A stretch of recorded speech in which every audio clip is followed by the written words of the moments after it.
औरत के हुकूक के लिए आज हर आदमी बात कर रहा है। औरत को हुकूक दिलवाने वाला कौन? औरत को यहाँ तक इस मुकाम तक लाने वाला कौन?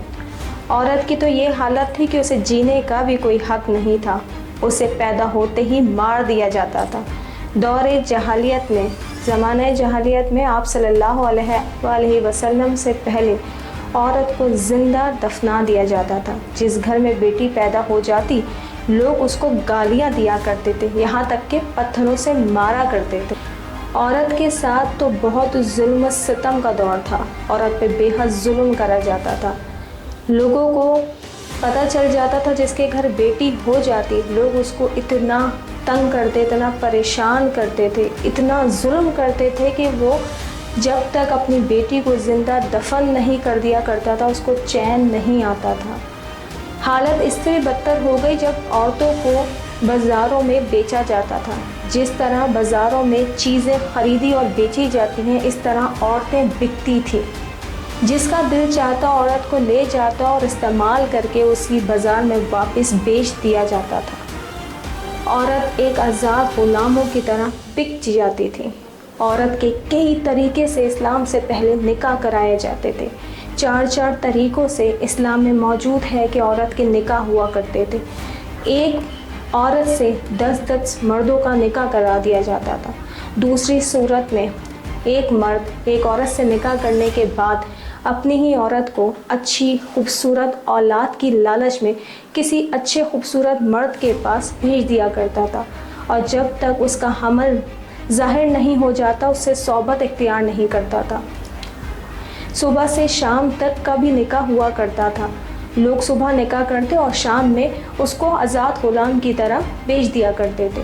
औरत के साथ जो जुल्म इस्लाम से पहले हुआ है वो आज तक नहीं हुआ। पर उसी दौर में कुछ ऐसे लोग भी शामिल थे जो ईमान तो नहीं लाए थे लेकिन बेटी के लिए आवाज़ उठाते थे। आज को हर आदमी बेटी के लिए आवाज़ उठाता है, औरत के हुकूक में खड़ा होकर नारे लगाना शुरू कर देता है। पर क्या कोई उस दौर में भी था जो बेटी के लिए आवाज़ उठा पाता? उसको दफनाने से बचाया जा सकता था?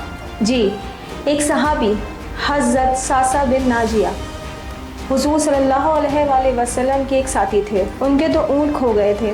वो अपने तीसरे ऊँट पे सवार हुए और अपने ऊँटों को ढूंढने लगे। ढूंढते ढूंढते वो जंगल के उस पार पहुंच गए जहां एक कच्ची आबादी मौजूद थी। वहां एक बूढ़ा शख्स उन 2 ऊँटों के पास बैठा हुआ था। हज़रत सासा बिन नाजिया उनके पास पहुंचते हैं और उस बूढ़े शख्स से कहते हैं कि ये 2 ऊँट मेरे हैं।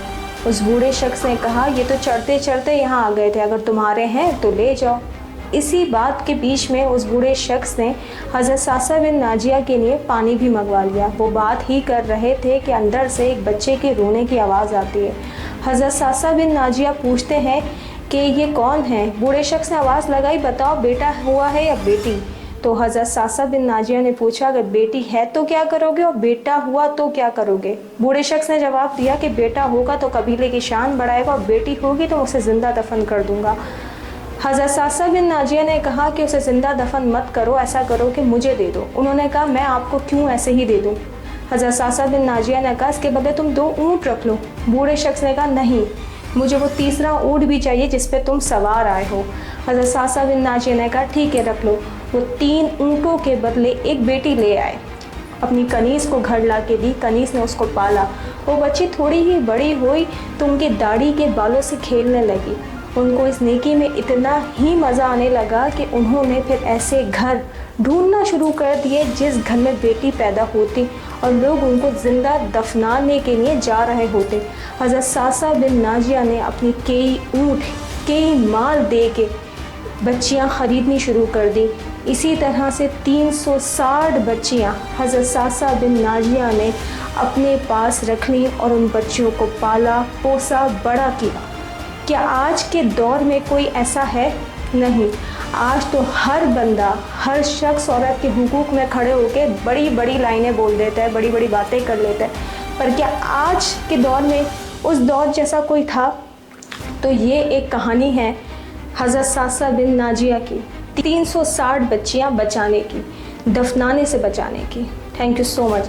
अगर आपको मेरी वीडियो अच्छी लगी और आप चाहते हैं कि मैं ऐसी नई अच्छे टॉपिक्स کی ویڈیو آپ کے لیے لاتی رہوں تو میرے چینل کو سبسکرائب کریں, میرے فیس بک اور Insta page tells beyond reality کو فالو کریں. تھینک یو سو مچ. اپنا بہت سارا خیال رکھیے گا. الوداع.